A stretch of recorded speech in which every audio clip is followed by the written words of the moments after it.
We have representation from West, East, South, North, out of Africa, Europe, and Asia. If you look at the screen there, with Kenyans, I wonder why.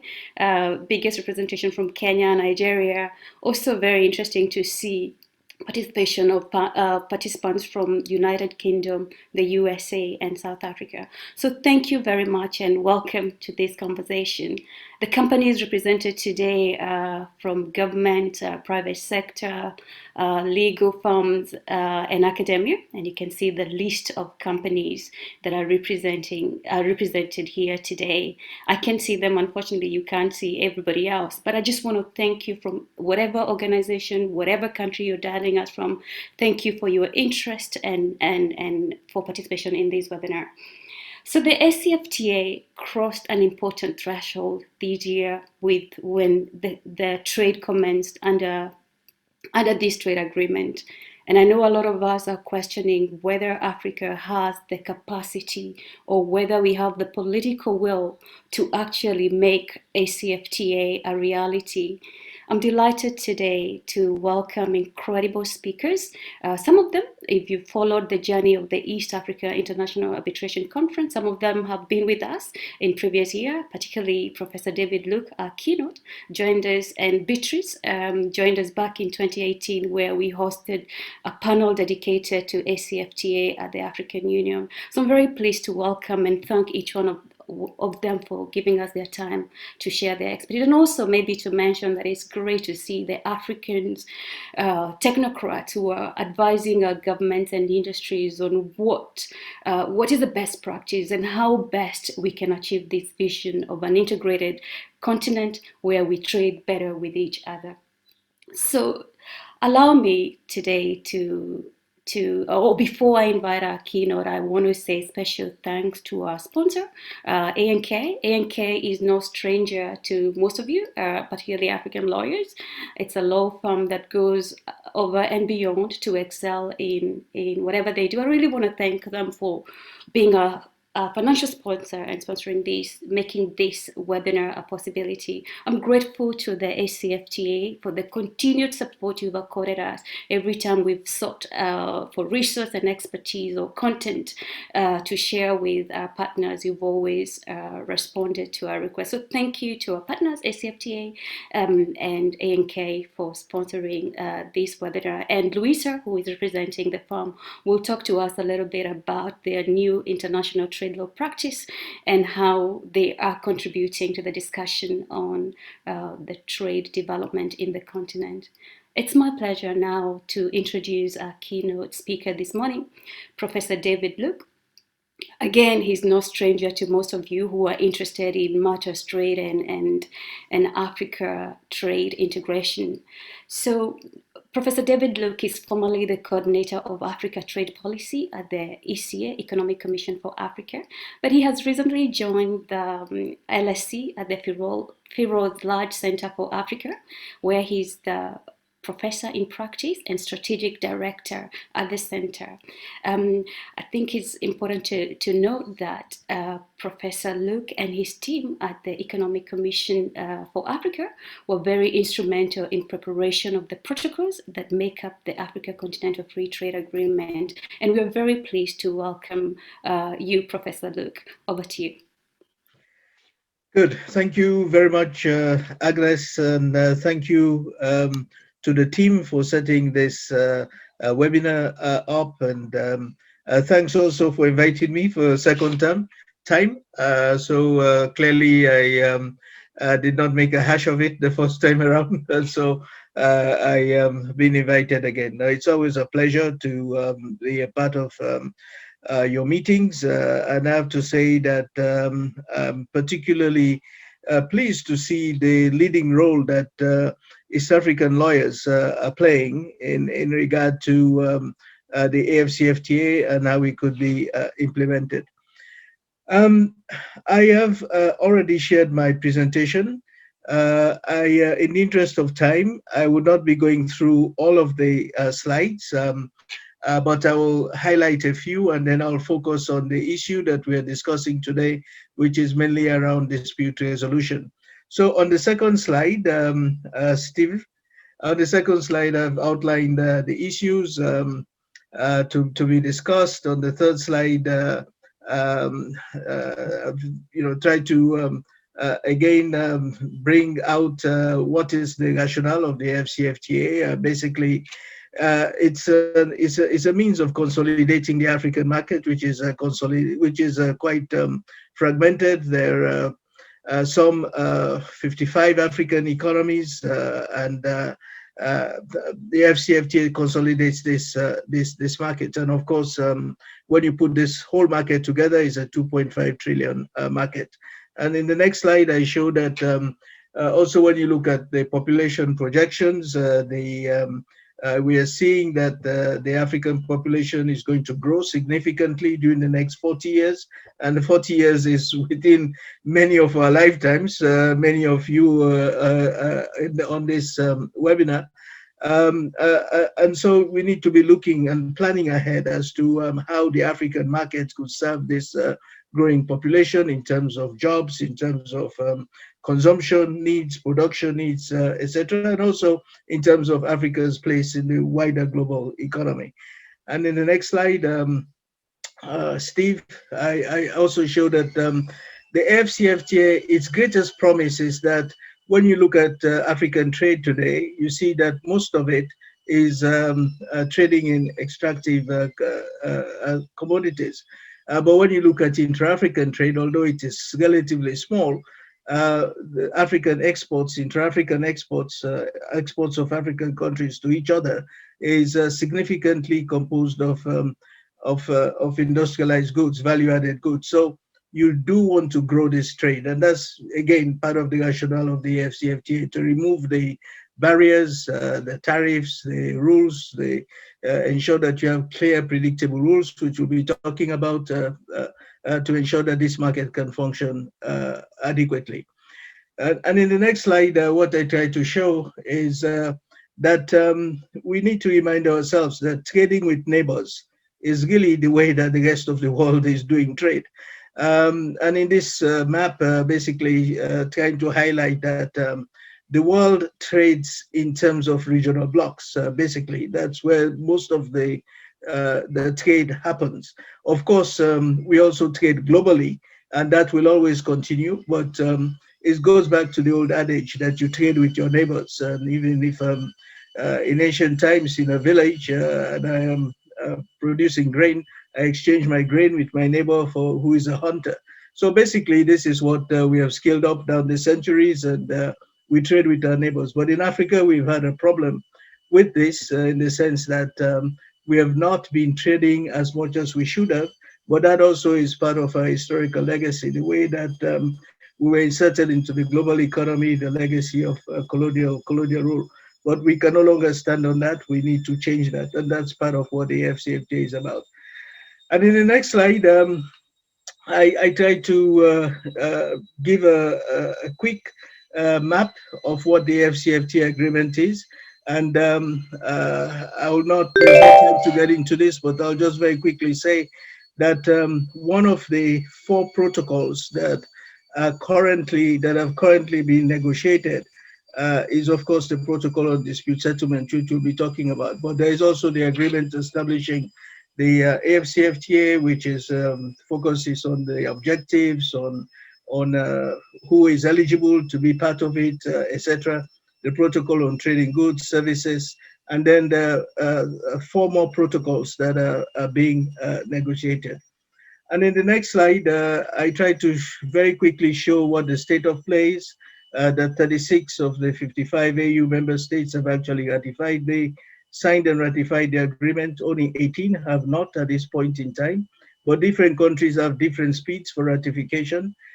So we should expect that the remaining 18 will be coming up soon. Only one country has shown no interest at this point, and that's Eritrea.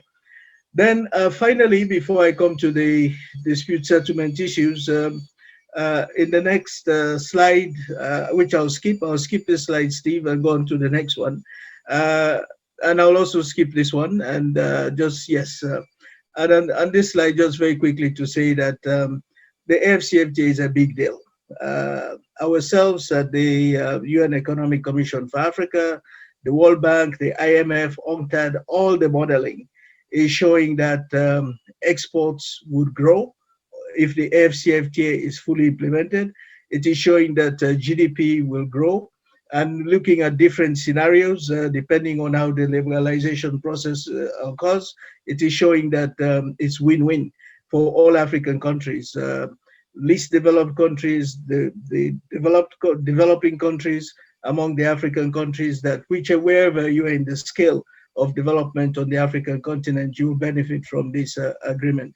And then, of course, intra-African trade is projected to grow as well.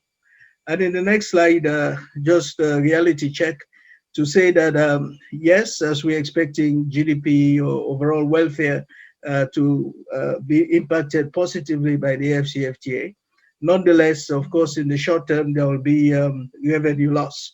And of course, that's a concern, given that tariff revenues do constitute an important part of the fiscal base in many African countries. Now we come to, in the next slide, we now come to the issue at hand. And again, I'll be going very quickly. As I've shown in a previous slide, that there's a protocol on rules and procedures on on the settlement of disputes.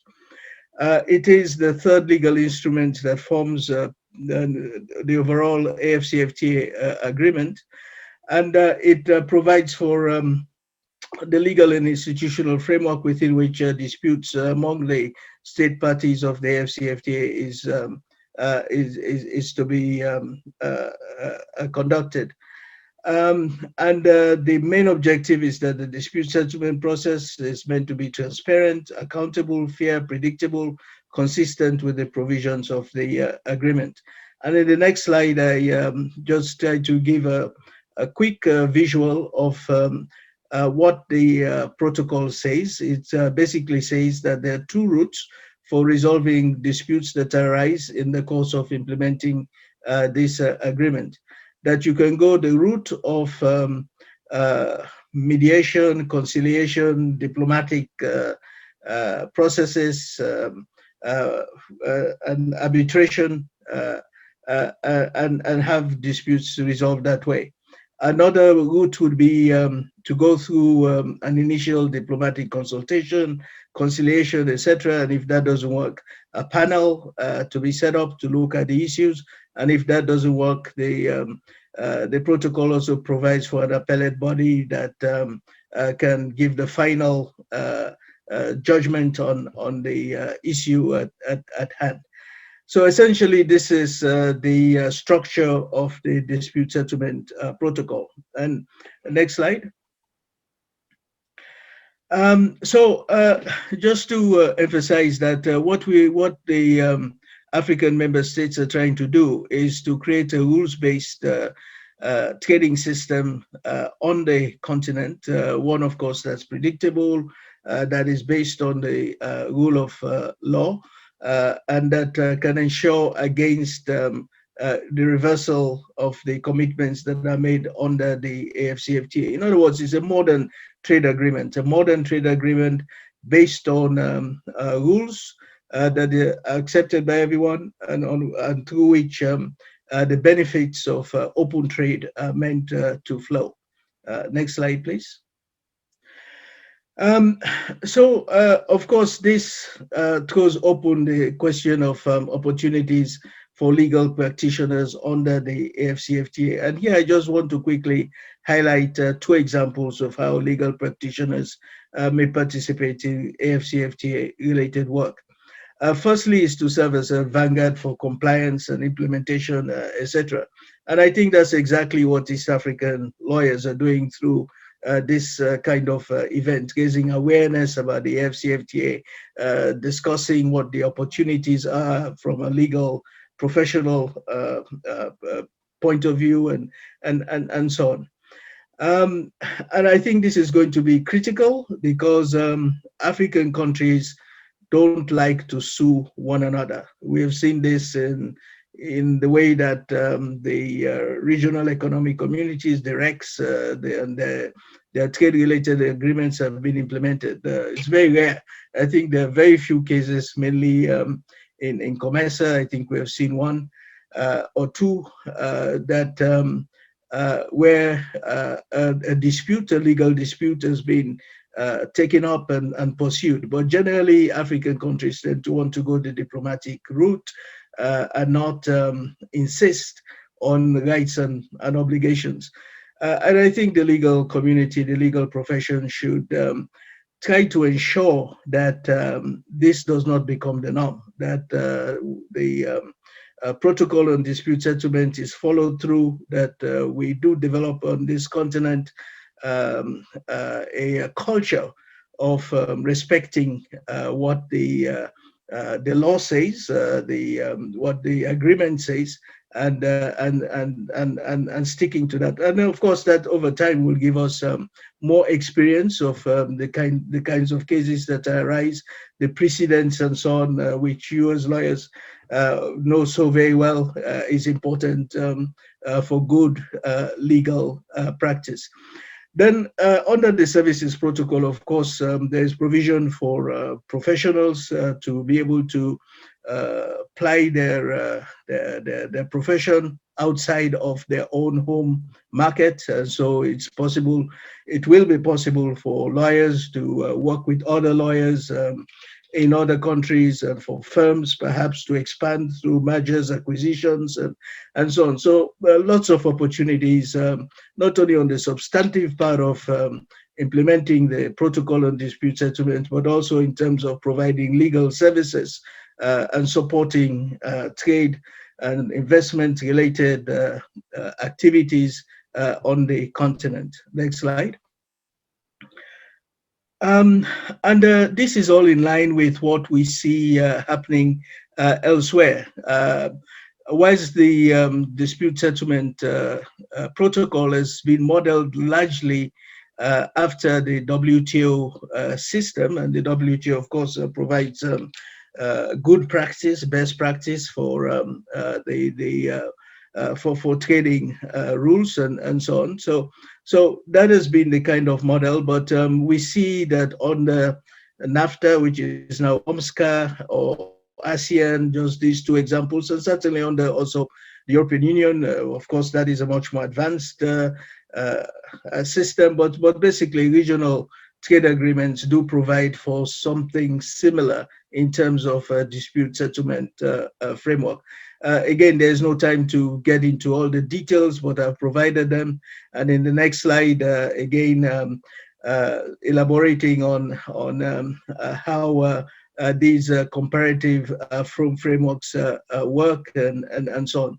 But just to highlight that Africa, like Asia, also tends to shy away from going through a legal process. And again, the African way, the ASEAN way, the poor history of litigating cases and wanting to use diplomatic channels and so on when disputes arise. And there are other issues that clearly are going to be important. The issue of access, given that only the state parties, that is governments, can participate in the dispute settlement process. And so the private sector would need to step up. And one would hope, with the assistance of the legal profession, to be able to get the governments to follow through on issues that arise. There's also, of course, the question of capacity. I think East Africa is ahead, quite frankly, as I said at the beginning, in terms of engaging with the AfCFTA. And I think capacity in the rest of the continent is something that would have to be looked at. And here I'm suggesting that perhaps something along the lines of the WTO Advisory Center on or the WTO's Advisory Center on WTO law could be something that could be pursued. Maybe this is something that East African lawyers may want to take up. Since I'm talking to lawyers, just throwing this out there, but certainly capacity building would be important. And then there are also issues that are not fully resolved. I think right now we are seeing a backlash against tribunals that represent investors, but no similar tribunals that represent, for example, workers in trade disputes and so on.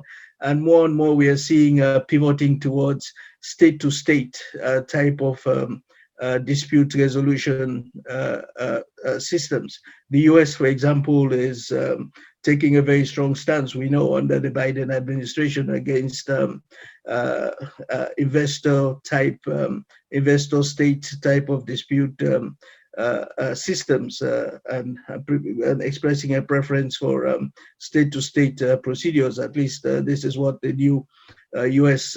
Trade Representative was saying in her confirmation hearing in the Senate, the U.S. Senate the other day. There are also issues, of course, around how these new protocols that I mentioned would be coming into play in terms of the protocol on investment, on competition policy, intellectual property rights, and e-commerce, how they would also fit into this overall system for dispute settlement that has been provided for by the agreement. Would there be a separate stream in regard to investment and so on? So, these are issues that are not fully resolved, which I thought I would highlight. I know that we do not have much time, and I want to stop here. I think I've said enough in terms of whetting all of your appetites for taking the discussion further, and I look forward to listening and learning from you as the discussion proceeds. And once again, thank you so very much for inviting me to be part of this discussion. Thank you. Thank you very much, Professor Luke, for such an incredible keynote presentation. I want to assure everybody that Professor Luke's presentation will be available. We'll share with each one of you. And he has kindly agreed to stay on, so he's not leaving. He's going to be on the panel and will respond to any questions that I can already see coming through. So thank you very much. I'm also reminded, if Steve, you can share the slide back on the countries represented. Yes, Tanzania, I can see you, Mauritius, Uganda, I failed to mention, but over 430 people have logged into this call, and we're also streaming live on EAC, YouTube and Twitter. So please follow us. And all the countries that I did mention, there are lots of you. So every country that is represented, wherever you are, even though I didn't mention you, a warm welcome here. And yes, Tanzania and Mauritius and Uganda are all here. So thank you very much. And now, before I introduce our moderator, Leyu, I'm going to take us through our first poll question. Steve, you can share that with us. And the question is, do you think the AfCFTA is relevant to your business? So the question is on your screen. It only takes 30 seconds for you to respond. And while you're doing that, allow me to now invite our moderator, Leyu Tamiru. Leyu Tamiru is a member of the East Africa International Arbitration Committee and also the founder of Eye of Africa. Leyu is going to moderate this session today and introduce our panelists. Thank you. Thank you so much. Thank you very much, Agnes.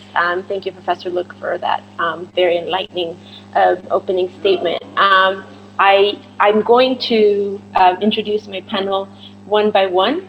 We have a fantastic panel today who have particular expertise in the areas in which they'll be speaking on. Our very first panelist is going to be joining the kind of the board for us of what's going on at the AfCFTA is Beatrice Chater. Beatrice is a senior expert in trade and services at the AfCFTA support unit within the African Union. Steve, if we can have her bio up. Hi, Beatrice. Welcome. It's wonderful to have you. Beatrice and I are both in Addis, so I have one more person from Ethiopia attending. You can see Beatrice's bio. It's quite impressive. And Beatrice has been, I've had the pleasure of working with Beatrice, and she has been involved in the AfCFTA process since day one. And I remember celebrating each time there was a signatory country, a signature was deposited at the African Union. So it's lovely to have you on, Beatrice. I'll let you speak, Beatrice, and then we will move forward to our second speaker at the panel. Thank you so much, Leyu, and I want to just also say thank you to Agnes and to Wairimu for such a warm welcome to this team. Thank you, as usual, to the East African Arbitration Conference for another wonderful webinar series. This time we can't meet in person, but I'm sure that the conversation will be as stimulating as if we were all in the same room together. Thank you very much. Perfect. Our second speaker is somebody who comes from an institution that has played a very important role in the AfCFTA, and that is Mr. Anthony Coleman, Dr. Anthony Coleman. He's the principal economist, senior manager, research, statistics, and international cooperation at AfCFTA. Welcome, Anthony. It's a pleasure to have you here. You can see Anthony's bio on your screen. Anthony's going to tell us about the role that AfCFTA is playing in supporting the AfCFTA, which is something that we're all going to be interested in finding out, because it's an institution that has been dedicated to supporting this process of the continent. Anthony, welcome. Thank you very much, Leila, and thank you, Agnes, Wairimu, and the organizers for organizing such an important and timely event. I'm looking forward to a very stimulating, insightful discussion that would encourage and motivate all of us to ensure that this AfCFTA that we've created works for the betterment of our continent. But before I proceed, let me say that there is an African proverb which goes like this: the sounds of a beautiful drum would always attract its own dancers. And hopefully, the AfCFTA is giving us the beautiful sound. And where are the dancers? We are here and we are ready, coming to play. I'm looking forward to a fruitful discussion, and hopefully we shall learn a lot from each other. Thank you very much. Thank you very much. Thank you very much, Anthony. Very excited about your presentation as well. Our third speaker, last but definitely not least, is Luisa Satina. She is coming in from Kenya, from ANK. You can see her bio on the screen. We are very grateful to Luisa, as the ANK is our sponsor for this webinar. So thank you very much for your support, but also very excited to hear about the venture that ANK is going with regards to establishing its international trade law practice. And I very much look forward to hearing more about how lawyers can take advantage of the AfCFTA. Welcome, Lisa. Thank you, Leo. I'm very excited to be here. Thank you to you, Agnes, Wairimu. You always put on such amazing events for Africa. You really are leading in that respect. I'm very impressed to see the numbers that keep creeping up. I hope I'm not expected to showcase poetic skills in the same way that Anthony just did. I didn't memorize any for today, maybe next time. But yeah, we're very excited about the AfCFTA from a local, regional, and continental standpoint. And I'm very happy to discuss what it is that we're doing at ANK and within our ALN Alliance, and what I think others could be focusing on, very closely aligned with what Professor Luke was saying earlier about the rule of law and a rules-based system. Perfect. Thank you so much. I sincerely appreciate that. I want to say, Beatrice, let's get the show on the road. So the CFTA 2021, it's happening. It's being implemented. What does that mean? 3 protocols have come into force. Tell us, give us a background of what that means to all of us.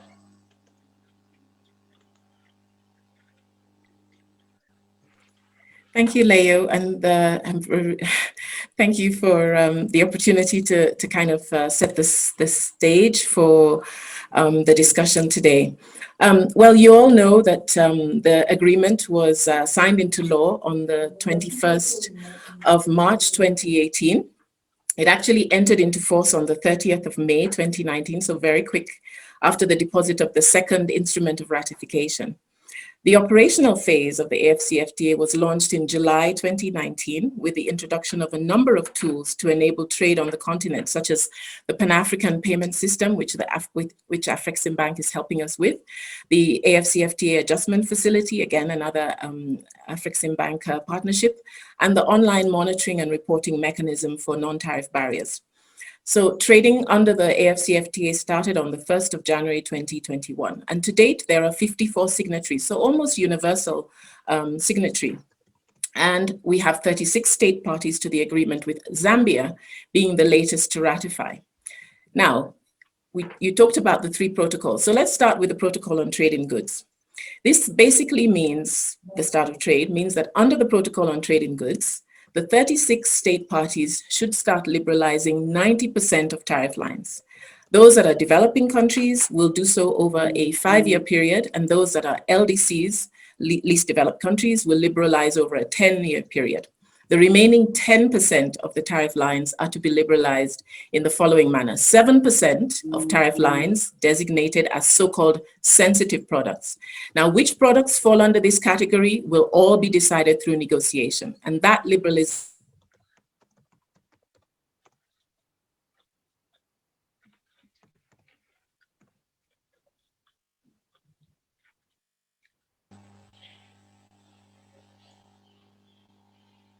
Beatrice might be having a bit of an internet challenge. Part of the post-COVID world problems, I guess. Yeah, if you're back, Beatrice. We can't hear you. No.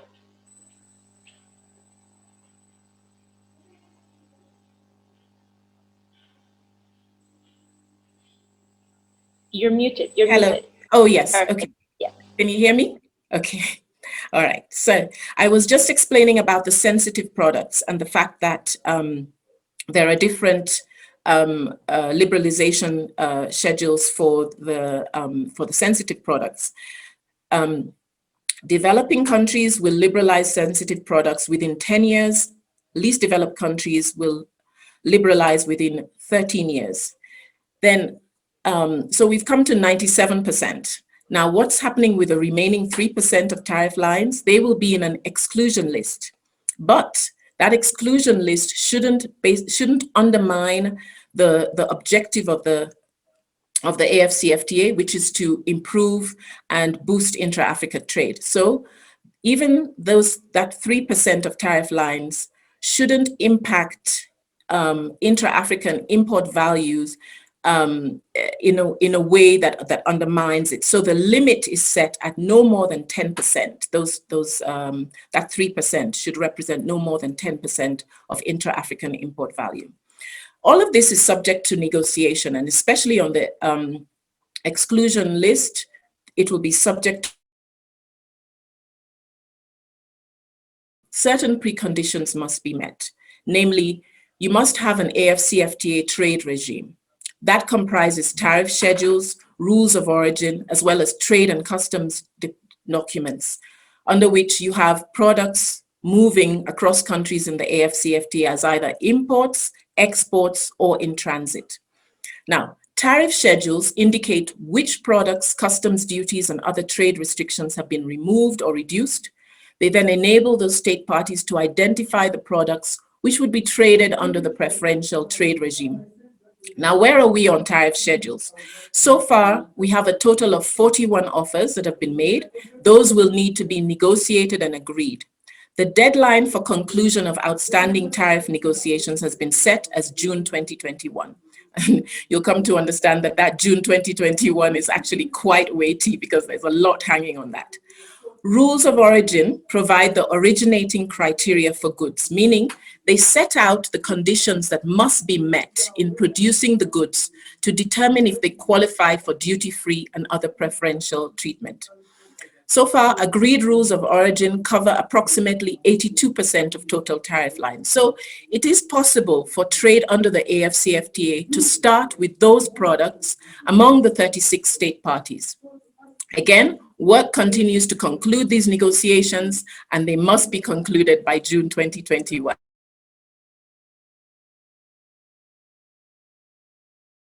Of the puzzle to ease the fast movement of goods across borders under the AfCFTA. Without proper interpretation of customs and trade policy laws pertaining to the movement of goods, the barriers to trade will still persist among African countries. So the AfCFTA created these legal instruments in the form of annexes to the protocol to facilitate customs cooperation, trade facilitation, and facilitating the movement of goods in transit. Trade and customs documents include the AfCFTA Certificate of Origin, the AfCFTA Customs Declaration forms, in addition to other documents for regulated products like plants, animals, chemicals, foodstuffs. All of these are being prepared at the national level, and they must be ready before trade can take place under the AfCFTA. And even apart from trade tariff schedules, apart from rules of origin, there are a number of areas in the protocol on trading goods where implementation can begin, such as notifications to the AfCFTA Secretariat of national focal points on non-tariff barriers to trade, SPS, which is sanitary and phytosanitary measures, technical barriers to trade, services, customs. All of these national focal points would be important in terms of implementing, because then they would be able to track and ensure that implementation is continuing as it should. Also, customs systems, standard compliance systems can begin to be put in place at the national level to ensure smooth implementation of the agreement. Now, let me turn to the Protocol on Trade and Services. Some of you already know that the protocol takes a hybrid approach to services liberalization through schedules of specific commitments on the one hand, detailing how each state party will open up their services market, and then secondly, through the development of regulatory cooperation frameworks in relevant service sectors. The protocol provides for progressive liberalization through successive rounds, where in the first round covers 5 priority sectors, which are business, communications, finance. You will already know that under business services, you have professional services like legal services. So far, we have 34 member states that have submitted their initial services offer. The services negotiations are still ongoing, they're fairly complex. So in terms of services trade under the AfCFTA, that is yet to start. But we hope that by the end of the year, things should look much different. The deadline for finalization of the schedules and the regulatory frameworks in those 5 priority sectors has been set for June 2021. This June 2021 is looking very, very complicated and weighty. So we then have 7 remaining service sectors. The deadline for finalizing the commitments in those is set for December 2021. So this year is really quite important. Now let me turn to the protocol on dispute settlement. David has already said quite a lot on the protocol. It's really a very important piece of the legal architecture of the AfCFTA. The protocol establishes the dispute settlement mechanism, which in turn establishes a process that is to be transparent, accountable, fair, predictable, and consistent with the provisions of the agreement. It's an important plank because it preserves the rights and obligations of the state parties, meaning the panel and the appellate body in their findings cannot add to, they cannot diminish any rights and obligations of states. So the recommendations and rulings of the DSB are aimed at achieving a satisfactory settlement of the dispute in accordance with those rights and obligations. And it's important to note, and David already covered this, that although the persons trading under the AfCFTA are juridical persons, they're companies, or enterprises or businesses, if a dispute arises between companies from different state parties, the disputes are then taken up by those state parties and submitted to the DSB. So the company's disputes will be played out at the state level. Now, with the protocol being in force, panels and the appellate body can be established under the DSB to hear disputes relating to implementation and interpretation of the agreement. We all know that even the best treaties have to be tested through the manner in which they are implemented by the state parties and as issues arise, and the AfCFTA is no different. So the Secretariat will now keep a roster of eligible persons for the panels. Each state can nominate 2 people per year to the roster, indicating experience, qualifications, specialization, etc. And that list will then have to be approved by the DSB once it's convened. Now, once these panels are established, disputes on any matter with respect to the agreement can be heard. Of course, under the protocol, the parties are free to settle any dispute through arbitration if they wish, so long as they notify such choice and eventual award to the DSB. It's really important.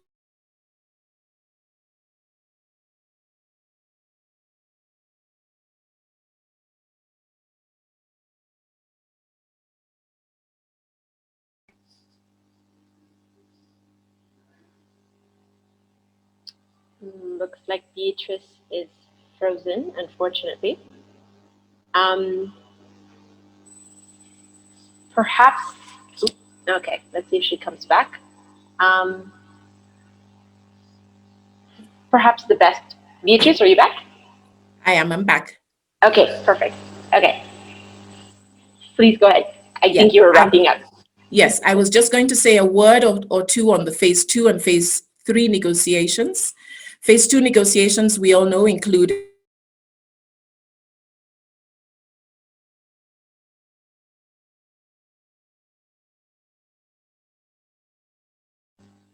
All right. Okay. Perhaps what we could do is let Beatrice answer that during the Q&A session and move on to our second panelist.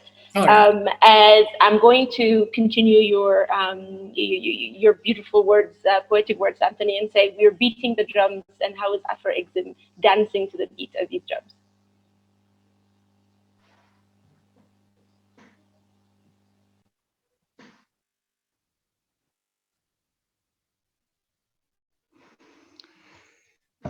Thank you very much, Larry. It is important to just highlight the fact that the African Export-Import Bank, in the implementation of its current strategic plan called Impact 2021, has 4 pillars. The pillars of this strategy are industrialization and export development, intra-African trade promotion, trade finance leadership, and financial soundness and performance. But for the purposes of this discussion, I will mostly concentrate on intra-African trade promotion and industrialization and export development. I happen to have been in a meeting in Addis a couple of years ago. And in that meeting, I had a very profound illustration of what this AfCFTA is all about. We were made to understand that looking from afar, the AfCFTA is like a beautiful forest. It is when you go into the forest, then you realize that there are some short trees, there are long trees, or there are tall trees, there are leaves that are green, there are leaves that are yellow, there are animals that are crawling, there are those that are running, there are birds that are flying. Now, the point of that illustration is to the effect that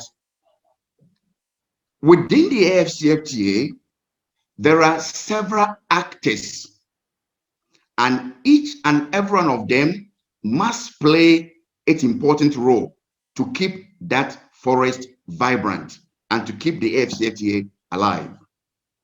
It is in this context that DFIs like Afreximbank come into play. Prophetically, the arrowhead of Afreximbank strategy is intra-African trade promotion. Within the intra-African trade strategy, the bank has further 4 pillars. We have create, connect, and deliver, which underline the bank's intra-African trade strategy. Under the create pillar, what the bank is currently doing is ensuring that it builds capacity, supporting African entities to be able to produce either semi-processed or processed products, so building capacity under the create pillar.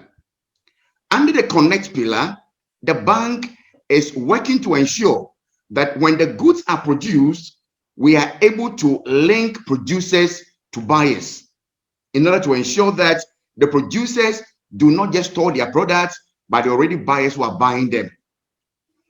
Then under the deliver pillar in the intra-African trade strategy, what the bank is doing is that we have appreciated the challenges in terms of infrastructure or trade carrying infrastructure across the continent. So under deliver, the bank is supporting the development of trade carrying infrastructure across the continent and logistics for that matter, so that producers can connect with buyers through an effective means of distributing that product. At the end of the day, it's also important for us to understand whether we are still on the right track or there are things that we need to do. So then we created the auxiliary pillar measure. We should be at any point in time be able to measure where we have come in terms of our intra-African trade promotion. Let me indicate that the bank, in its wisdom, once again, has ensured that its portfolio of intra-African trade has so much increase in order to support the agenda of the AfCFTA. Industrialization and export development, what are we doing there? As Professor Luke highlighted, intra-African trade is largely dominated by semi-processed or manufactured products. And so the bank is, under its industrialization and export development, is establishing what we call industrial parks. The purpose of the industrial parks is to ensure that we are also creating capacity for manufacturing, for semi-processing, to ensure that countries can trade among themselves within the continent. Of course, we know the financing challenges, the payment challenges. So in terms of the payments, a lot of Africans, we all know, rely on the US dollar or the euro or the pound sterling in order to trade. What the bank has done together with the AfCFTA or the AU is now introduce what we call Pan-African Payment and Settlement Platform or system. That enables me, a Ghanaian sitting in Accra, and maybe want to buy something, maybe want to buy Yamachoma and Ugali from Nairobi. I can buy my Yamachoma and Ugali, pay with Ghana cedis, and then the seller in Nairobi also get Kenya shillings without necessarily relying on the use of the US dollar or the euro or the pound sterling. Not only that, we also realize that for the CFTA to be successful, it is important for countries to be assured that they are not going to suffer as a result of being members or parties or operating under the CFTA. So the bank introduced what we call the AfCFTA adjustment facility. What that does is to provide some assurance for countries that may go through some fiscal revenue losses as a result of operating under the AfCFTA, so that they can be cushioned or they can be catered for. So these are some of the things that the African Export-Import Bank is doing as a key player in the forest of the AfCFTA to ensure the success of the implementation of the CFTA. Believe you me, it is a huge opportunity. The AfCFTA is a huge opportunity for the continent. Our success in the AfCFTA can only promote Africa from the level it is now onto a higher pedestal. And we are on board to make sure that this novel, this landmark initiative work for the betterment of the continent and its people. Thank you. Thank you very much, Anthony. That was very enlightening and very practical, actually. So I'll come back to you with a lot of questions. We already have a lot of questions from our attendees. Luisa, I am now over to you with regards to the opportunities, what our lawyers can do, what our judiciaries are expected to do, and what is AMK doing also to take advantage of the CFTA. Thank you, Leo. So from our perspective, the AfCFTA is the sexiest thing to happen to Africa in a long time, if not,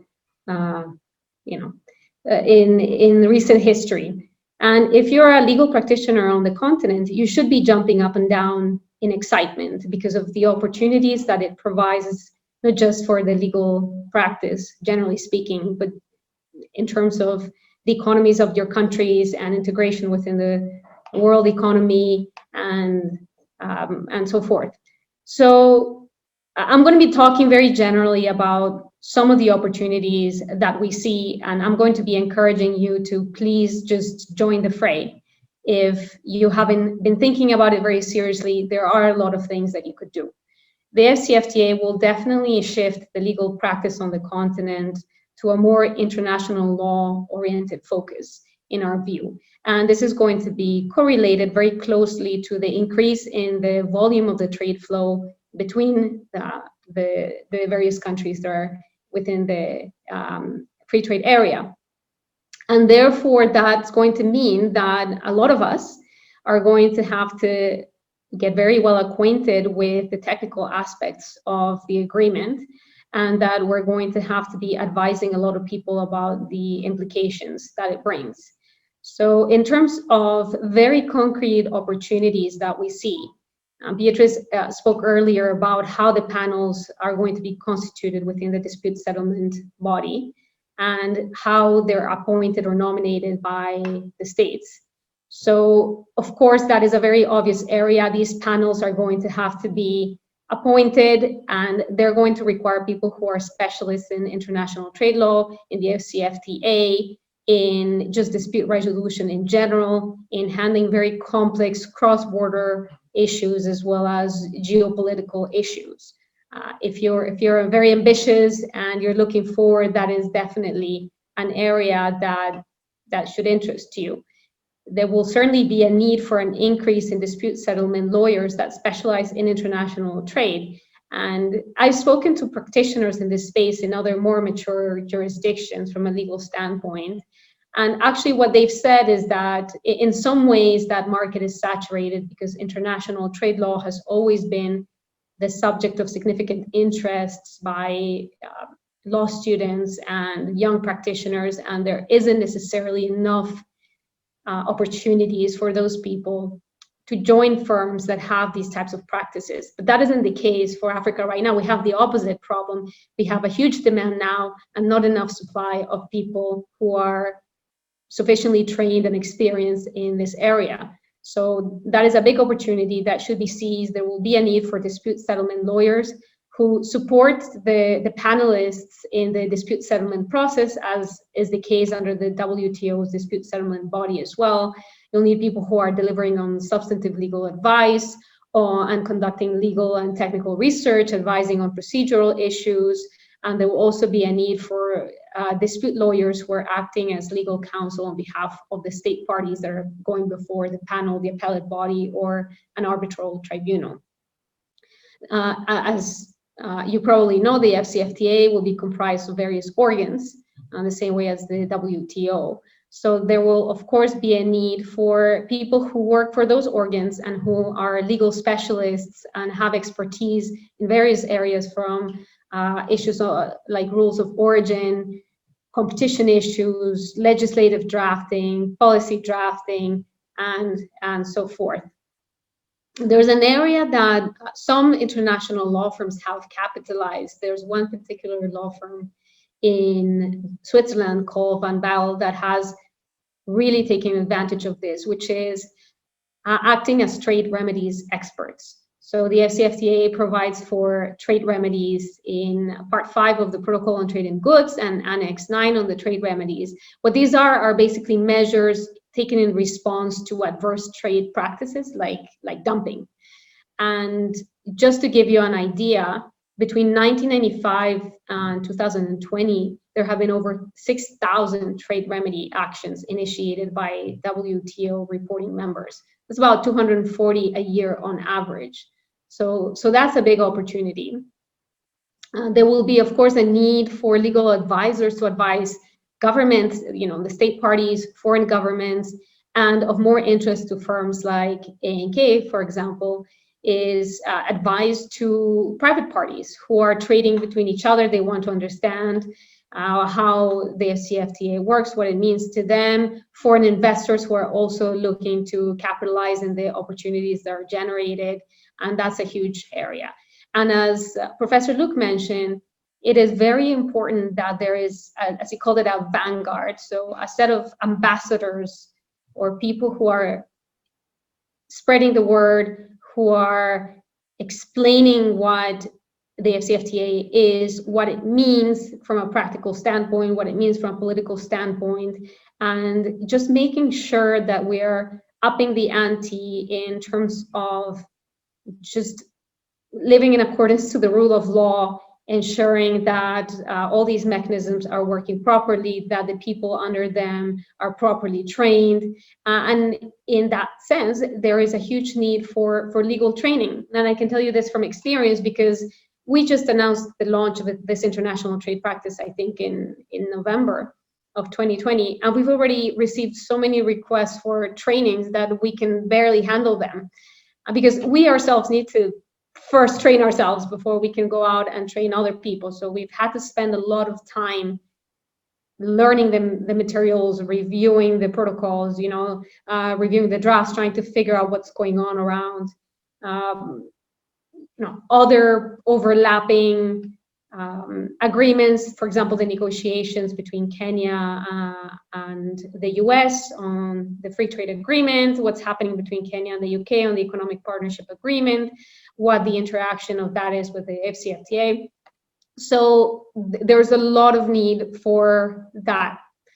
And finally, if we do achieve this dream of eventually a customs union and we are working towards radical liberalization of market access in not just trade in goods, but also trade in services, that could mean for lawyers that through mutual recognition agreements or other mechanisms, someone who is trained in Uganda can cross the border and work in a neighboring country. It is difficult because in the law there are a lot of regulations around where you can practice, but that is certainly a dream that I understand it, and Beatrice can correct me if I'm wrong, the AfCFTA is trying to realize. In terms of what we're seeing other firms do on the continent, we actually would have expected a much bigger uptake in the specific practice area.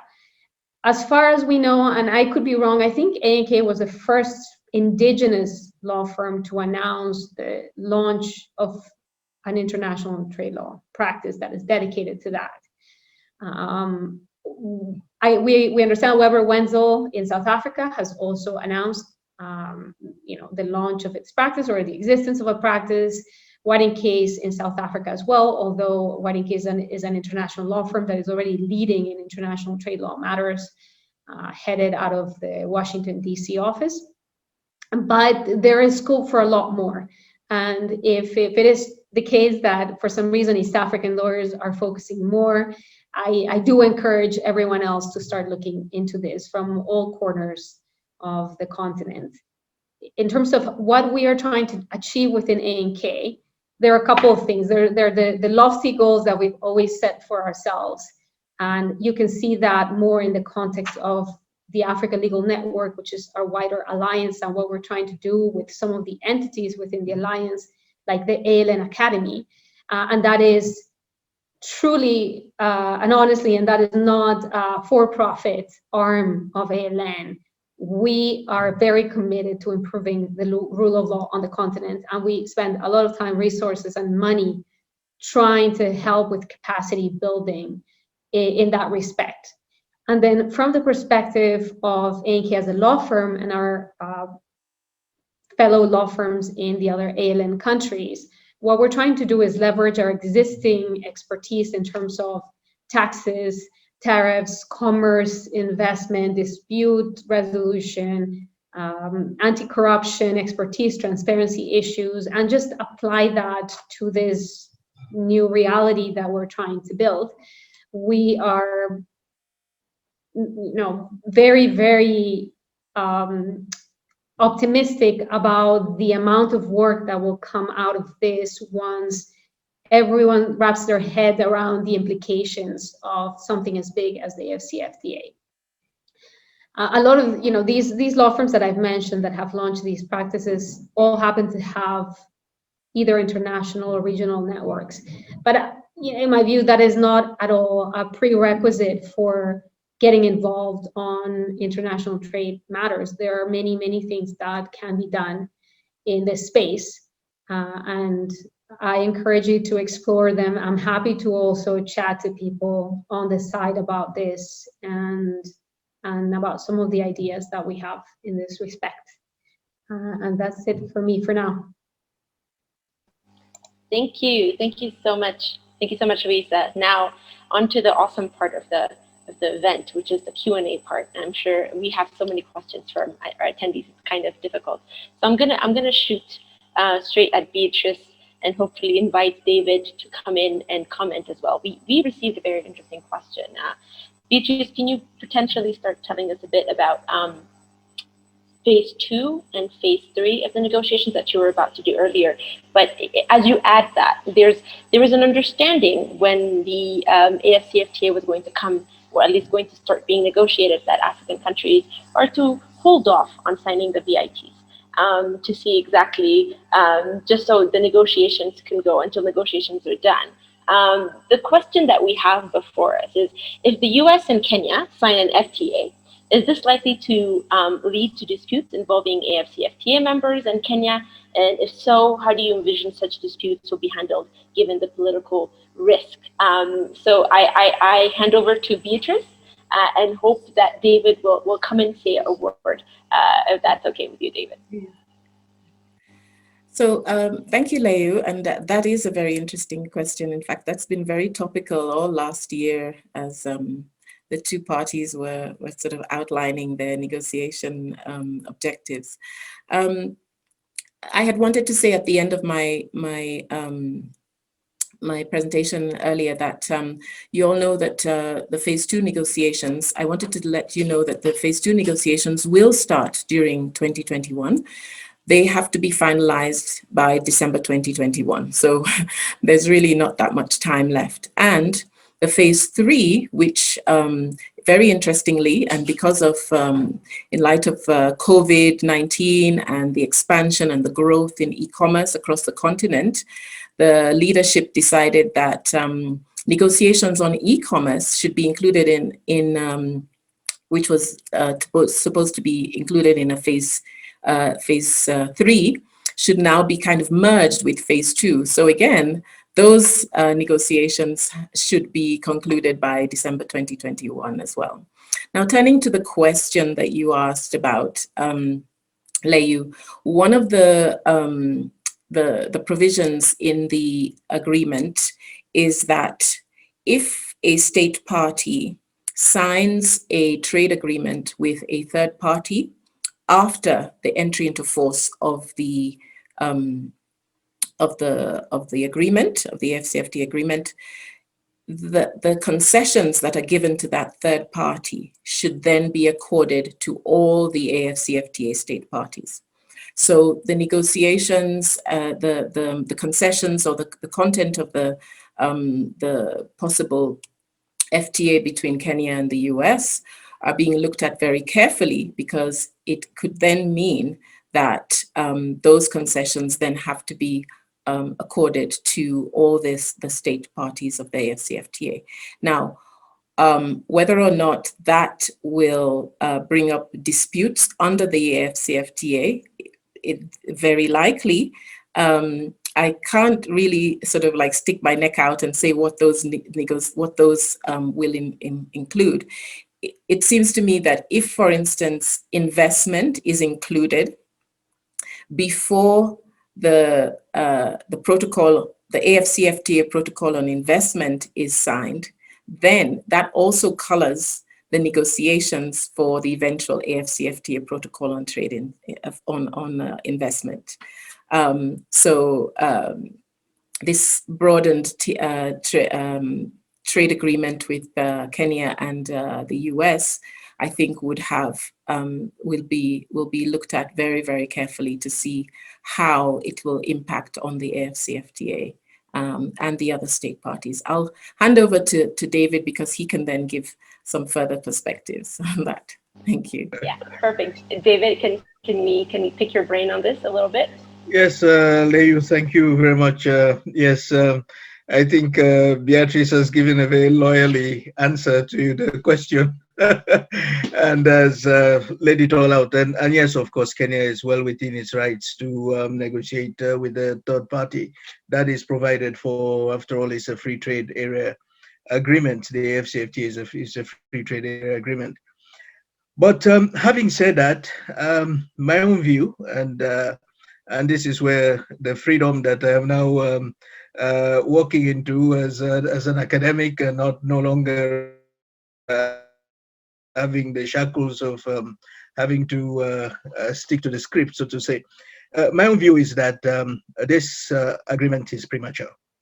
Let me firstly illustrate it by saying that you're building a house and the house is not complete, but you want to start living in it.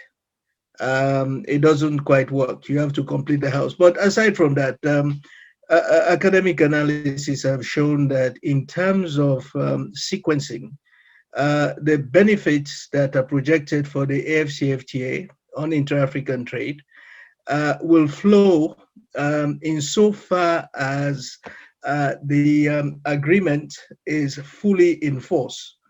Once the agreement is fully in force, and keep in mind that, as Beatrice has explained, for trading goods, we do expect it will take several years for the liberalization process to be completed. In all, it's expected to take about 13 years. That once you've finished with that process, you could be looking at agreements with third parties based on what the internal arrangements already are. So you can negotiate on that basis. The other aspect, of course, is that Kenya and the US, what we will say,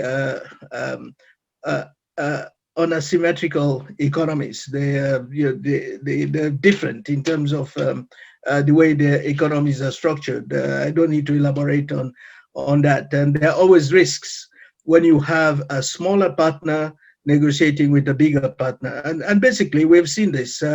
Rwanda and the US had a dispute over second-hand clothes. The US had far more leverage over Rwanda on that issue.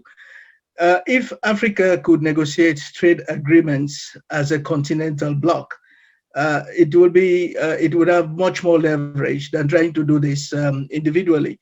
And what is going on the continent, not just with the US, but also with the EU, with the UK, and also with partners like China, where there is no structured framework for trade. What's happening is they're picking off the African countries one by one. They're seeing that our market is interesting, and they're penetrating this market. We have an article that we titled "The New Scramble for Africa." So in a sense, this is, I think, what is happening, and it's official AU policy, as I understand it, that AU members should refrain from negotiating these agreements until the AfCFTA process is complete. But it appears that this is not being adhered to. No, I think it's not a good strategy to engage in these bilaterals. I think we need to wait for another 13 to 15 years. It's not that we should not negotiate. That's not the point. But it's too early. Let's build this house.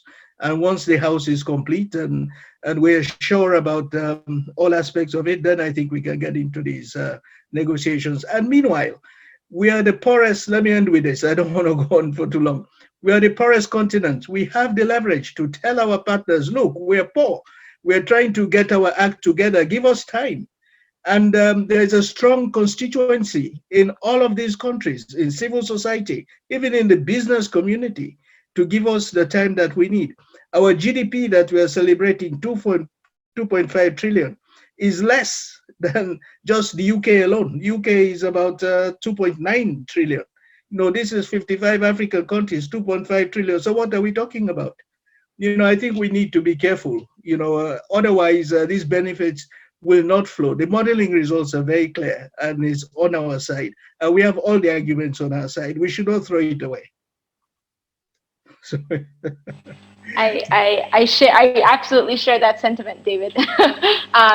Now, moving on to Anthony, and this is pretty much related to what you were saying earlier. It's, if the AfCFTA was to be a forest, you walk in and you realize some countries, some trees are bigger than the others, and some leaves them different colors. And so in a way, it's in 2019, Afrexim Bank had committed $1 billion to support countries to accelerate the ratification of the CFTA and address significant losses from tariff reduction from different African countries. So are countries tapping into this? How is this facility working? Tell us more about that.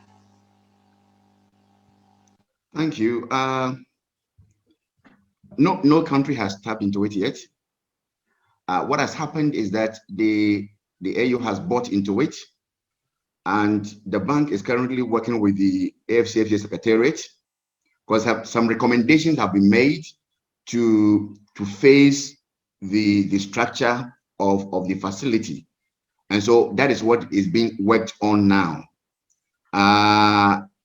Hopefully, we should be done by the middle of the year, if the timelines and the milestones that are being worked on are taken into account. And so I can say that it's not operational yet. We are currently working hand in hand with the FCA Secretariat to implement or to revise the document based on the recommendation received from the governors. And so we will have it in place. Okay, that's really great, and that leads me to a question to Luisa, which is, how are you talking to your clients about the AfCFTA and the opportunities that's going to present to them? Are you doing something in that line? I'm guessing there's interest, definitely. Earlier we had a poll about whether the CFTA is going to affect your area, our attendees' areas of practice, and a good almost 80% said yes. So tell us more how you're communicating that opportunity with your clients, Luisa. Yes, for us as an entity, I indicated earlier that the future of the bank is the future of the continent. Within the AfCFTA, intra-African trade is critical, and so currently what the bank is doing is that every opportunity we get, we let our clients know that intra-African trade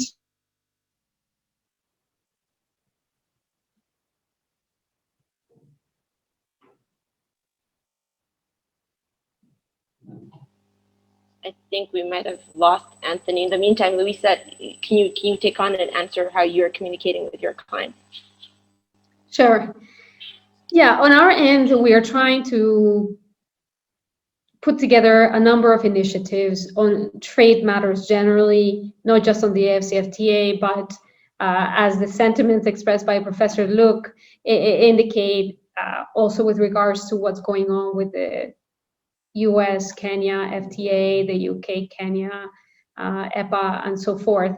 We are trying to do this in a number of ways. One, participating in events such as this one.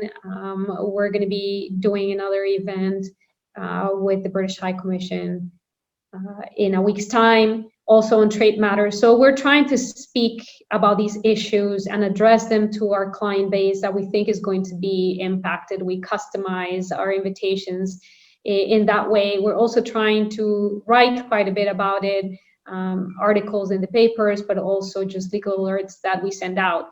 And in terms of interest, we definitely have received inquiries especially in the AfCFTA, that has been quite a hot topic since the beginning of January. But to be honest, the queries are really very general. I think people find this a lot to chew on, and they need someone to distill what it's about and what it means to them and the implications. I think that the really interesting, detailed technical questions will come once trade within the AfCFTA begins, in earnest, and people actually come across real life problems. And hopefully we'll be in a position to address those now. Right now, what we're seeing mainly is just a very general buzz around anything related to the AfCFTA. And we're also getting a lot of interest actually from young law students and young practitioners. I think the highest number of resumes we've ever received, with respect to any announcement, was following our announcement of the launch of this practice. So clearly people are attuned to the topic, and we just need to keep just digging a little bit deeper into the more sophisticated issues around it and the implications for our countries and for the continent. Perfect. So let me. This is a question that has come up consistently in the chat room, and I want to see if both. I think even Professor Luca could actually answer this as well. I'll start with Beatrice and Anthony. So we already have COMESA, we already have SADC, we have the EAC, we have so many trading blocks in the continent. How are the trade agreements going to be affected by the CFTA? How is that going to work? What does that mean? May I start? Hi, Leo. Yes. Well, even as we were negotiating the AfCFTA agreement, it was recognized that the RECs are the building blocks, that we weren't starting from a blank slate.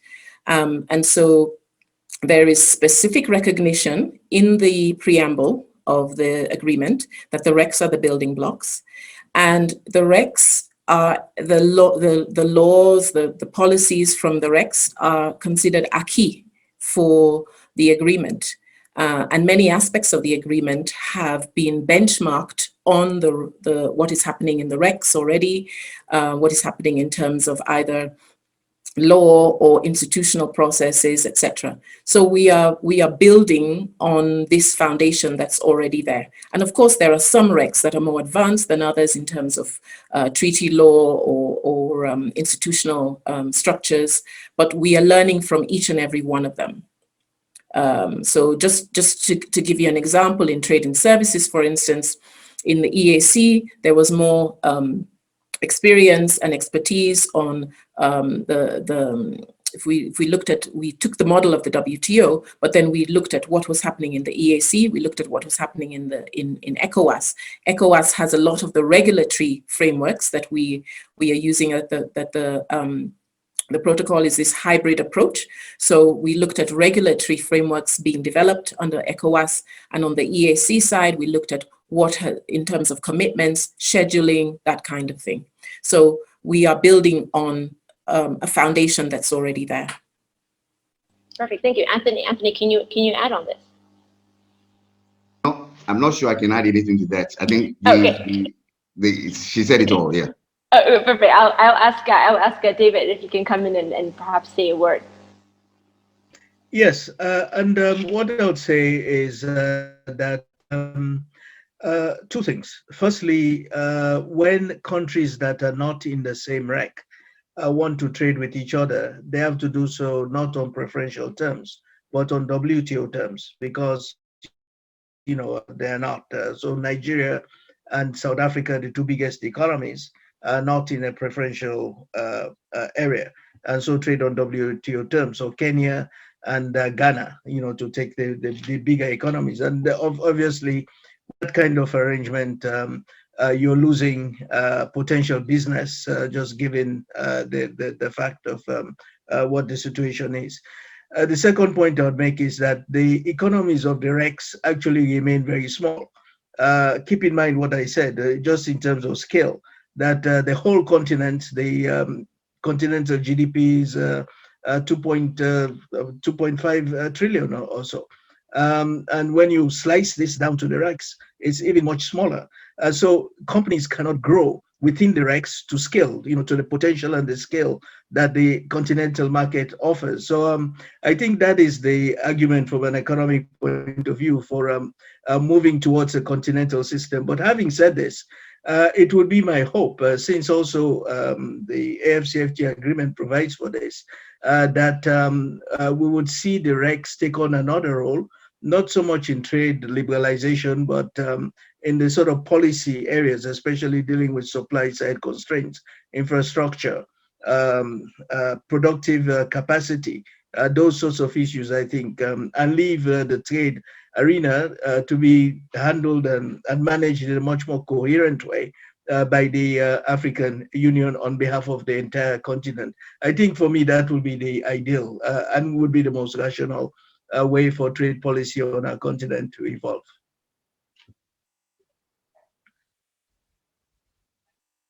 Yeah. Oh, sorry, I'm muting. Finding the unmute button was a bit of a problem. Okay, well, my question now, moving from you, is with regards to the heart of the matter of this entire webinar, which is disputes, right? We are disputes lawyers at the end of the day. We are arbitration lawyers. So, and most of our attendees are arbitration lawyers. So, the question is, it's a two-pronged question. So we have a question from Funke Adekoya, particularly to Beatrice, which is, what is the tenure time for the judges on the panel on the DSB? And the other question is towards Luisa, which is particularly, if there were, what role do you think the arbitration institutions will play? And this is a question from Emilia and a few others, which is, what role are arbitration centers supposed to play, particularly in disputes that are just going to be purely intra-African and necessarily intergovernmental? As David mentioned earlier, our governments don't like to take things to tribunals. They like to negotiate and use diplomacy to get out of it. But what do you think that is going to be? So I'll start with Beatrice. Yes, I think I can you hear me?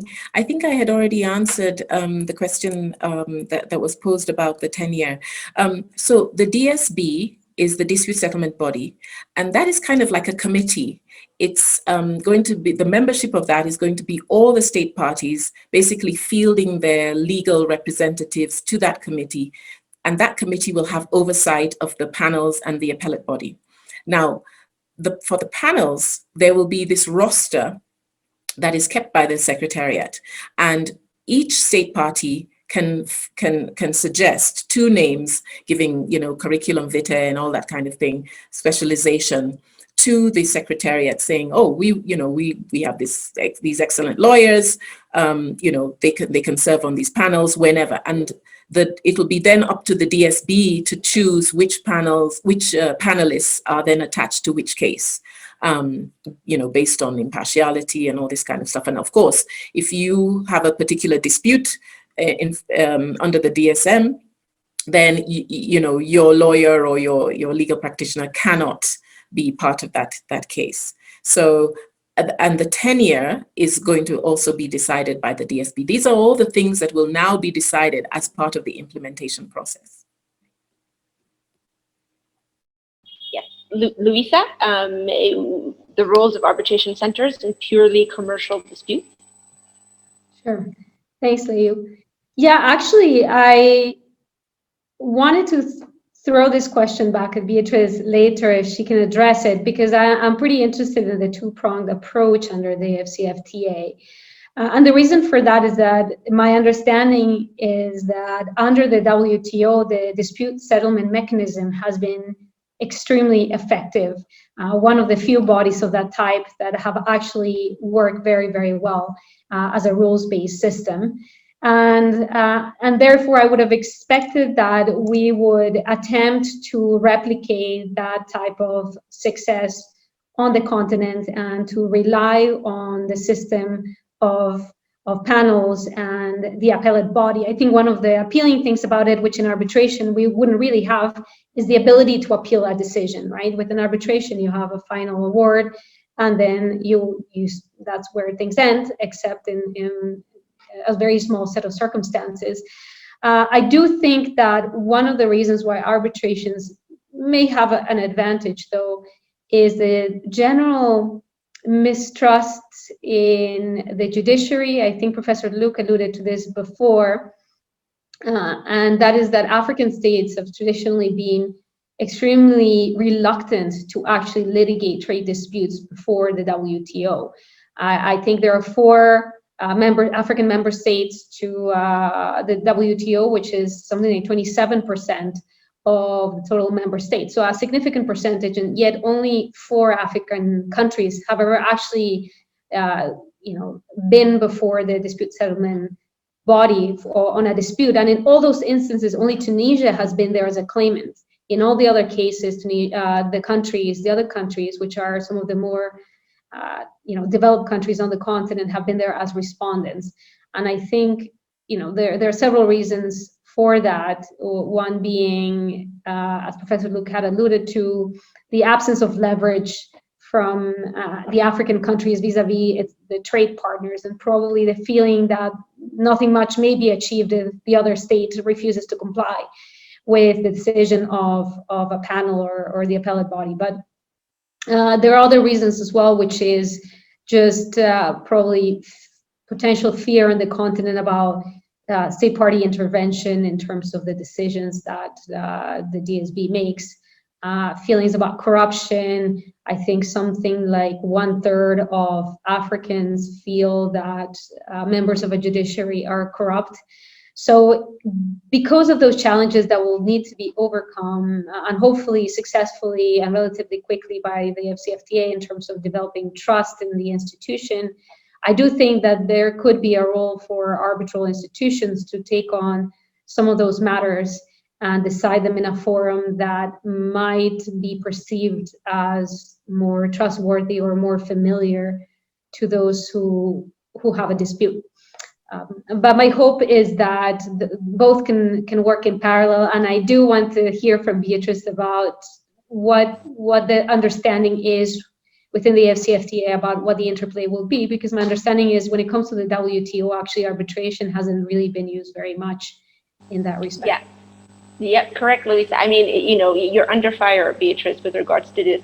And before I let you answer, I think it's important that we make a note that the new WTO DG is a Nigerian woman, the first, and this is a moment of pride for the continent. But before he left, the previous DG of the WTO was very clear that the biggest challenge, and in fact one of the biggest challenges that she will face and that he has faced towards the end of his tenure, is the lack of the judges and panel members in the appellate body. And I think it would be great to mention what the dispute protocol in the AfCFTA has in order to make sure we don't end up in a similar situation. What have we learned from WTO? So over to you, Beatrice. Thank you very much, Leu, and thanks, Luisa, for that. I think there's just a couple of things I wanted to clarify, and I think I had answered. There was a question on the Q&A chat. Although the protocol makes provision for arbitration, to my reading of it is that this is an external process, and it is done on mutual consent of the parties. They must agree on the procedures for arbitration and then notify the DSB. So the implication is that arbitration doesn't come under the usual DSB. The DSB is just overseeing the panel and the appellate body. And so under the DSM, there's no specific arbitration procedure. So there's this external process, it's by mutual consent, but if you then opt for arbitration, you can't then use the panel and appellate body process.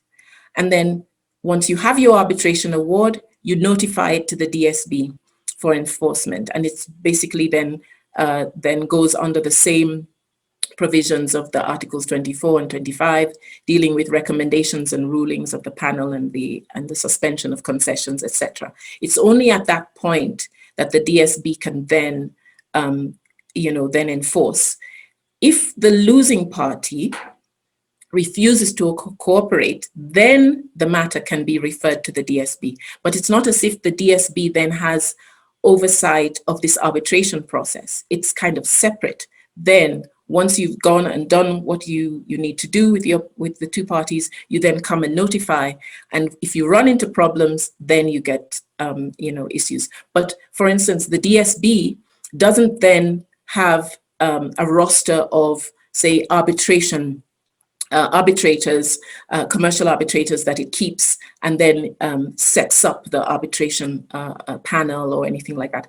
I actually think that there is a missed opportunity here, because I think it would have been really great for the rise in commercial arbitration and the fact that we now have some really credible arbitration centers on the continent to begin to kind of almost shepherd this the growth of commercial arbitration under the AfCFTA. But I think this unfortunately is a bit of a missed opportunity. But just wanted to clarify that it's a separate process. The parties go away, do what they need to do, then come and notify. I hope that helps to answer the question. Yeah. Thank you so much, Beatrice. And I think perhaps that opportunity would potentially come up in the investment protocol. I know we've had the opportunity to speak with a few international arbitration centers within the continent about almost 2 years ago at this point. It feels so long ago. But yeah, hopefully that will come through. Before we wrap up, and I think I'm told we're about to run over, I have a question for Anthony that we can't not ask, which is related to COVID-19 and the impact of COVID-19 on businesses in the continent. Afreximbank has just published a report very much related to understanding this and also the CFTA in December of 2020. Sorry, can you tell us a bit more about that? The gist of that report.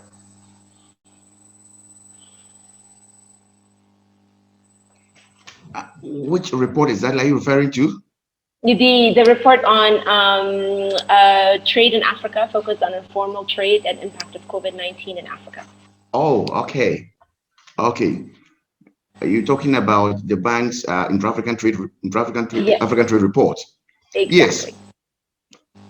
Now, for us as every African bank, we've also noted with much concern the effect of the COVID-19 on business across the continent.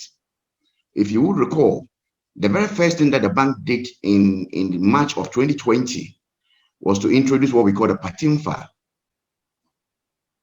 Pandemic Trade Mitigation Facility. Now, what we did with that was to ensure that countries and entities that were so affected by the COVID could tap into this facility to ensure orderly adjustment of their processes. And indeed, we are very much aware of how COVID has affected businesses, especially the SME sector.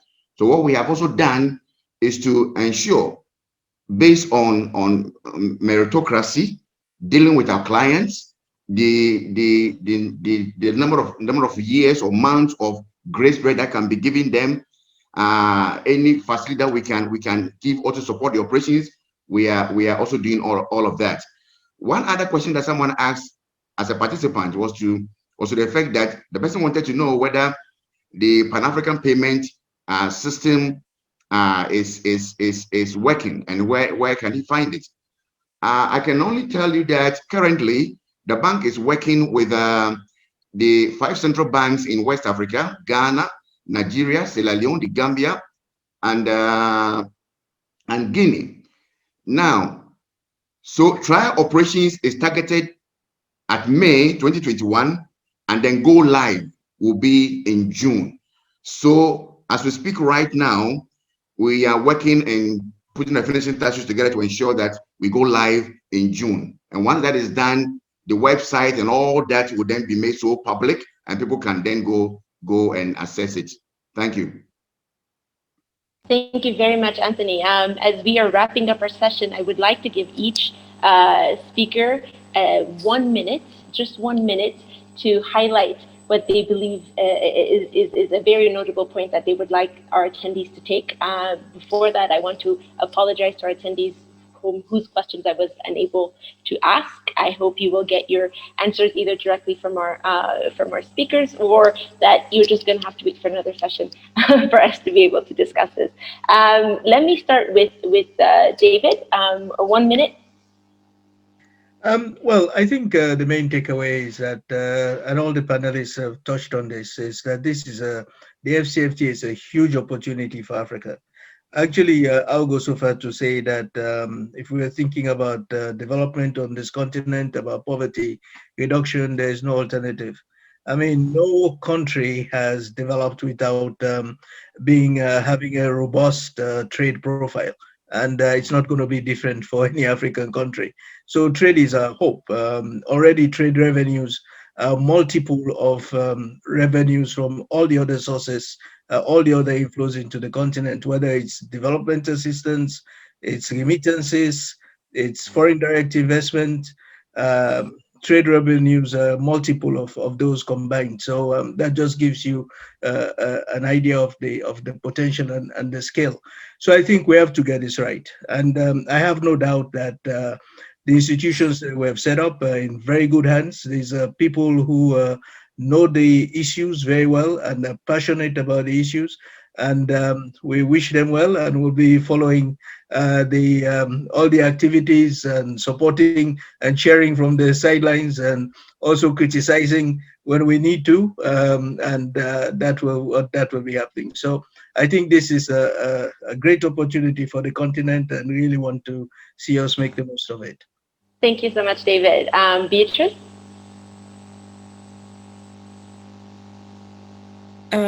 Thank you very much.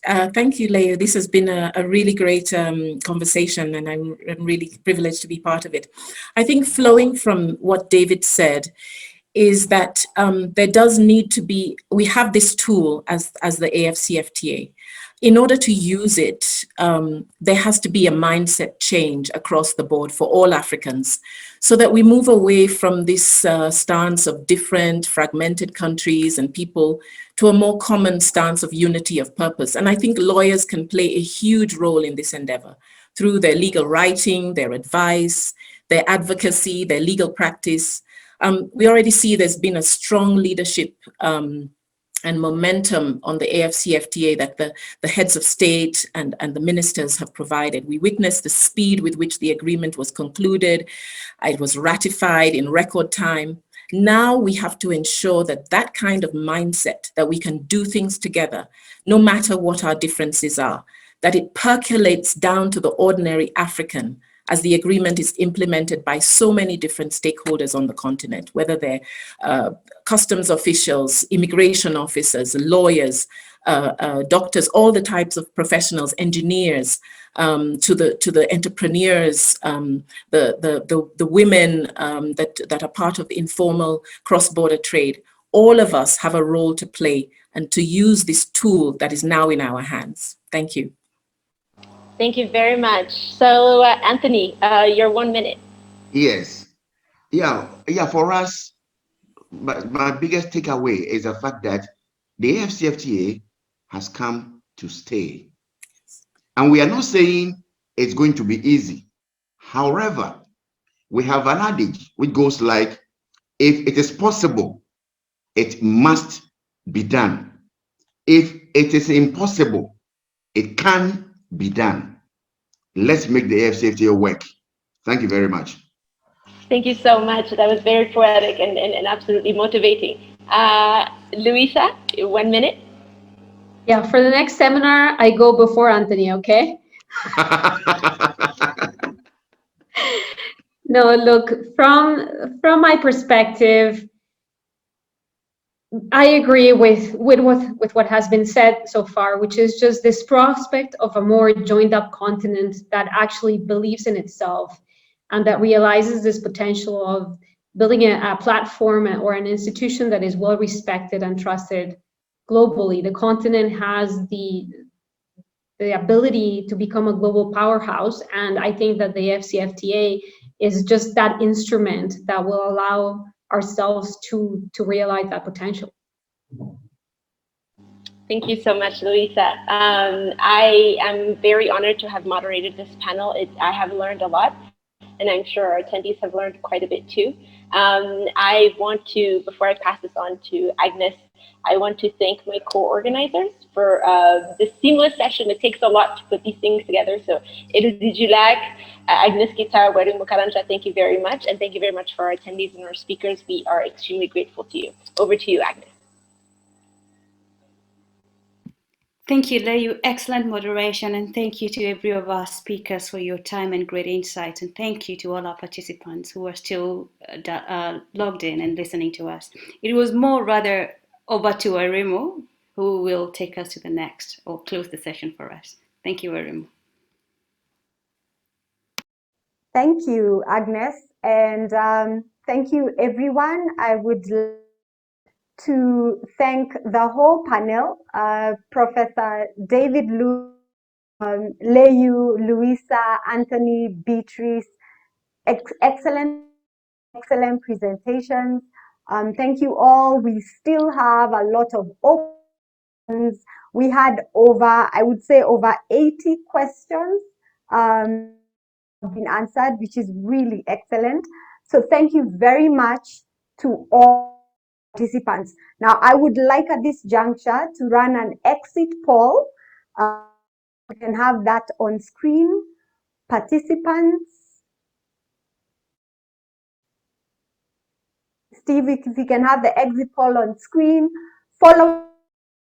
Do you think the continent has what it takes, the political will and industry participation to fully implement the AfCFTA by 2030? I hope the panelists have made a positive case for that, but please let us know. We shall be running the results very soon. Please take a second to vote. The discussions, do you think the continent has what it takes to fully AfCFTA by 2030?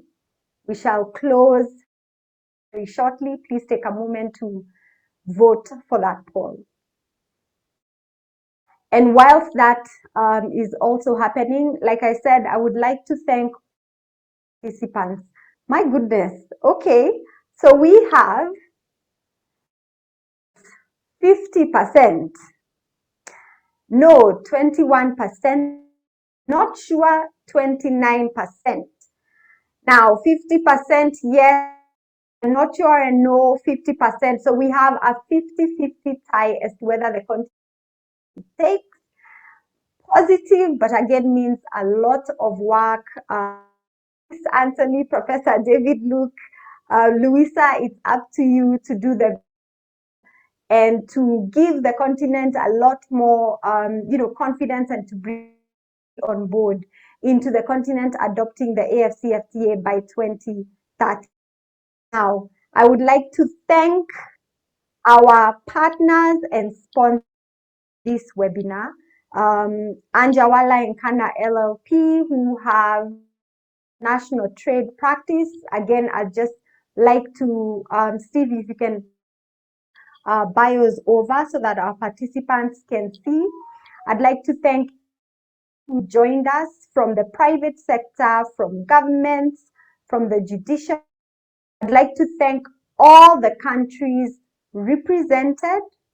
We countries represented. Steve, if you can have that as well. As you can see, we had, over 30 presented. Thank you all very much. We have our AfCFTA represented by Beatrice Chater. Thank you very much. Our sponsor, ALN Kenya, Anjawala and Kana. Thank you for believing in IAC and for the support that you have provided for this. I would also like to again pass a special thank you to the panel, Professor David Luke, who is Strategic Director of Center for Africa, London School of Economics, our keynote speaker, who is also former coordinator for Africa for the UN Economic Commission for Africa, Beatrice Chater, expert trading services at the AfCFTA support unit, Anthony Coleman, economist at Afrexim Bank, Luisa Satina, director and international trade practice at Anjawala in Ghana. Now, this webinar is EAC of 2021. We are going to have two running. We're going to have a construction webinar running May of 2021. Details will follow. Please join us for that. So going to have an energy law and energy webinar running in July of 2021. Please join us. And details will come to you on email, on LinkedIn, on social media. And all off, we're going to have our EAC main conference, Arbitration Awards, in November of 2021. Details will follow. Please look out for that. So join us on our calendar for this year. And once again, thank you all so much. As you work from home, and as you work in your offices, have time. And thank you from the EAC committee and the panelists again. Kwaherini and asanteni sana.